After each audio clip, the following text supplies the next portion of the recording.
Hola, ¿qué tal?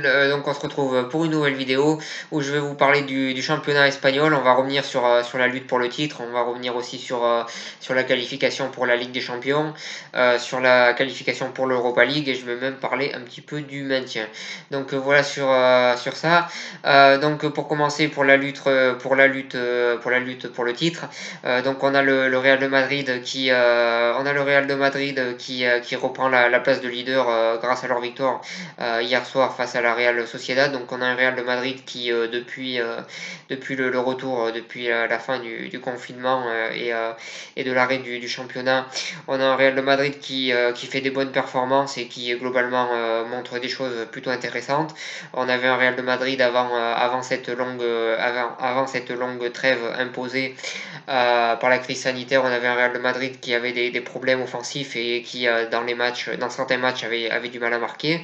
Et là, depuis le retour de cette trêve, on a un Real de Madrid qui globalement arrive à être assez réaliste et à concrétiser ses occasions, ce qui est une bonne chose et ce qui peut les emmener à gagner le titre. Maintenant, va falloir être constant parce que le match, par exemple, d'hier soir a été compliqué.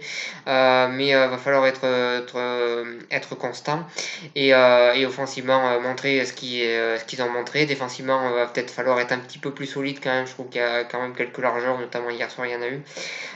Et au milieu de terrain aussi, je pense qu'ils peuvent faire mieux. Donc voilà sur ça. Mais bon, pour l'instant, ils sont leaders. Il y a quelques petits réglages à faire peut-être. Mais bon, ce championnat est assez bizarre vu qu'il a été interrompu durant de nombreuses semaines. Mais bon, malgré ces réglages à faire, ils sont premiers du classement. Ils ont leur destin entre leurs mains et ils ont des grandes chances d'être champions, même s'ils sont au coude à coude avec le FC Barcelone. D'ailleurs, on va revenir sur le Barça. Le Barça qui a fait un match nul face à Séville. On sait que c'est toujours compliqué de jouer face à Séville, c'est une très bonne équipe. Donc voilà, on a un Barça qui offensivement, je trouve qu'on a un Barça qui est quand même très dépendant de Messi et qui compte énormément sur Messi et qui finalement, quand Messi est moins en forme, eh ben, c'est plus compliqué pour eux. Je trouve que ce Barça-là est beaucoup trop dépendant de Messi.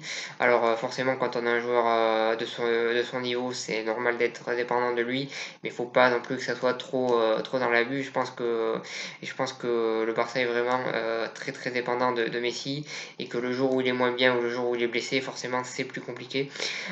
Donc voilà sur ça, surtout que je trouve ça dommage parce qu'il y a quand même des très bons joueurs offensivement à Barcelone. Il y a Enzo Fati, le jeune joueur qui est très bon. Il y a Suarez qui est un bon joueur. Il y a Griezmann qui est aussi un bon joueur. Donc voilà, il y a moyen qu'il y ait d'autres joueurs qui s'expriment aussi offensivement. Et je trouve dommage le fait qu'il soit vraiment que dépendant du jeu de Messi. Donc voilà sur ça. Ensuite, défensivement, je trouve qu'il y a des choses à revoir aussi côté Barça, au milieu de terrain aussi. Mais bon, ça les empêche pas d'être au coude à coude avec le Real. Et je pense que ça va jouer sur quelques détails. Alors je sais pas sur quels détails ça va se jouer, mais ça va vraiment se jouer sur quelques détails et ça va être serré jusqu'à la fin du championnat pour cette course au titre. Et honnêtement, je ne ferai pas de pronostic là-dessus, mais je pense que ça se jouera sur quelques détails. Mais je pense que le fait que le Real ait un meilleur banc de touche pour cette fin de saison peut être un avantage. Donc voilà sur ça. Ensuite, pour la place pour la Ligue des Champions, donc on a l'Atlético de Madrid qui revient bien depuis le retour de la Liga, qui a des bons résultats. Ils avaient aussi pas mal de problèmes offensifs, ils les ont un petit peu réglés, mais pas totalement. Il reste toujours des problèmes offensifs, mais quand même, on sent un Atlético qui est meilleur depuis le retour de la Liga et un Atlético qui, selon moi, va se qualifier pour la Ligue des Champions, comme ils le font tous les ans. À noter que Jean Félix fait un retour plutôt intéressant depuis le retour de la trêve, donc ça va être intéressant de voir s'il s'adapte à cette équipe ou s'il s'adapte pas. Mais je pense que petit à petit il va s'adapter à cette équipe et que voilà ça va marcher pour lui progressivement dans cette équipe de l'Atlético Madrid. Donc voilà sur ça. Ensuite, le FC Séville qui est égalité avec l'Atlético. Ils ont fait un retour un petit peu mitigé quand même à la compétition, mais je pense que c'est quand même une équipe qui a les épaules pour se qualifier en Ligue des Champions. Je pense qu'ils sont au-dessus des équipes qui sont en dessous d'eux au classement et je pense qu'ils se qualifieront également pour la Ligue des Champions. Donc voilà sur ça. Ensuite, pour l'Europa League, alors peut-être que la 7e place sera qualificative si la Real Sociedad termine dans les 6 premiers et qui remporte la Copa del Rey. Mais en attendant, on n'a que deux places, qualificatives pour l'Europa League. C'est la 5e et la 6e et il y a plusieurs équipes pour disputer cette place-là. Donc en premier on a Retafe, une équipe très intéressante avec un jeu assez défensif mais qui montre des bonnes choses avec un effectif qui est pas spécialement pléthorique mais avec un entraîneur qui travaille très bien. Ça fait 2 ou 3 saisons que Retafe fait des choses très intéressantes et c'est une équipe qui a un vrai style de jeu, qui a un style qui est défensif et qui joue un petit peu sur contre-attaque mais c'est une équipe très intéressante et c'est une équipe que je vois bien finir en 5e ou 6e place. C'est une équipe qui montre des choses intéressantes. Donc voilà sur ça. Ensuite, Villarreal. On a un club qui est un petit peu irrégulier, mais qui est meilleur que les saisons précédentes, où il y avait notamment une saison où ils avaient joué presque le maintien. Non, là, on est sur une équipe qui montre quand même des choses plutôt intéressantes et qui cette saison a ses chances de se qualifier pour l'Europa League et je pense qu'ils peuvent le faire. Ensuite, la Real Sociedad, c'était très intéressant la Real Sociedad avant cette trêve. Avant cette longue trêve. Mais malheureusement pour eux, le retour est très compliqué. Avant cette trêve, ils étaient dans les 4 premiers. Aujourd'hui, ils sont 7e. Donc voilà, le retour est très compliqué pour eux. Et honnêtement, je trouve ça assez inquiétant. Mais bon, après, c'est une équipe qui a pas mal de jeunes joueurs, qui a des joueurs très prometteurs. Et c'est une équipe qui travaille bien aussi. Donc je pense qu'ils peuvent surmonter ça. Mais pour ça, il faudra qu'il y ait des cadres dans l'équipe qui montrent un peu la voie. Et comme c'est une équipe assez jeune, c'est vrai qu'on peut avoir quelques doutes sur cette équipe. Donc voilà sur ça. Ensuite Valencia, c'est une équipe que je trouve très décevante cette saison. En Ligue des Champions, ils ont été humiliés par l'Atalanta. Ça a été vraiment une défaite très lourde. Cette élimination face à l'Atalanta.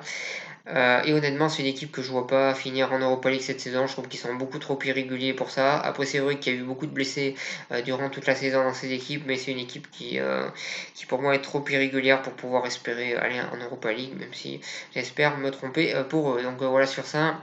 Et ensuite, pour revenir sur le maintien, c'est très serré, donc on a le Betis qui est pas encore maintenu, qui a 8 points d'avance, ça devrait le faire pour eux, ça devrait le faire quand même pour eux, même si je trouve cette équipe totalement irrégulière et très décevante là aussi, parce qu'ils ont quand même un bon effectif, et je pense qu'ils devraient être bien plus haut que la 14e place.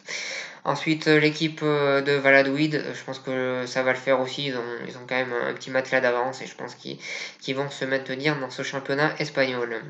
Ensuite, le Celta Vigo, ça va être compliqué, mais ils ont quand même quelques points d'avance et je pense que c'est loin d'être fait, mais quand même des chances il y a quand même des chances qu'ils se maintiennent et pour l'instant ils sont quand même bien placés.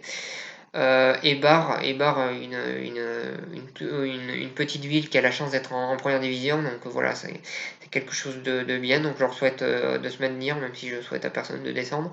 Je leur souhaite de se maintenir, c'est une équipe qui montre des belles choses, c'est une équipe qui est toujours très compliquée à jouer quand elle joue à domicile, et même quand elle joue à l'extérieur, c'est une équipe compliquée à jouer, c'est une équipe qui montre de bonnes choses malgré le budget qu'ils ont et malgré le fait que ça soit une petite ville, donc c'est une équipe que j'espère voir se maintenir en Espagne.